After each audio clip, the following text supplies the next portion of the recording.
నిన్న స్వయంగా మీరు కళ్ళారా చూసినారు.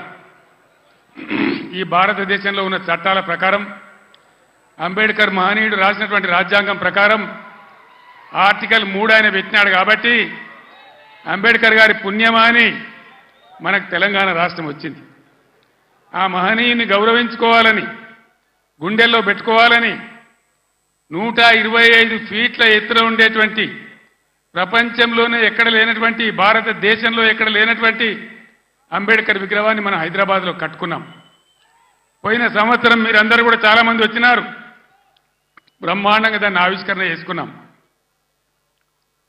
కానీ నిన్న అంబేద్కర్ జయంతి, ఆ విగ్రహం పెట్టిన తర్వాత జరిగిన తొలి జయంతి, ఈ లిల్లీ పుట్టగాల ప్రభుత్వం ఏం చేసింది?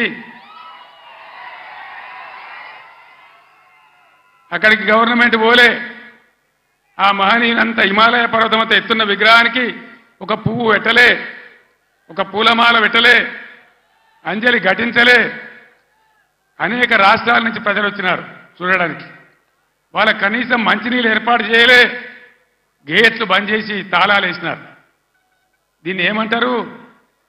అహంకారమా? కండకావరమా? ఏమనుకోవాలి దీనికి?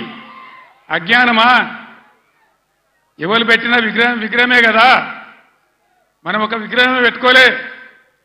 ఆయన పెట్టిన ఆర్టికల్ 3తోనే తెలంగాణ వచ్చింది. కాబట్టి రాష్ట్ర సెక్రటేరియట్ కూడా, సచివాలయానికి కూడా అంబేద్కర్ మహనీయుని పేరే పెట్టుకున్నాం. విగ్రహం కాడికి పోలే. మరి ఆ సెక్రటేరియట్ ఎందుకు కూర్చుంటున్నారు? సిగ్గు లేకుండా కూర్చుంటున్నారా? అది కూడా అంబేద్కర్ పేరు మీదనే ఉన్నది కదా. యాదగిరి గుట్ట కూడా బీఆర్ఎస్ గవర్నమెంటే కట్టింది. మరి ఆడిపోయి ఎందుకు మొక్కుతున్నారు?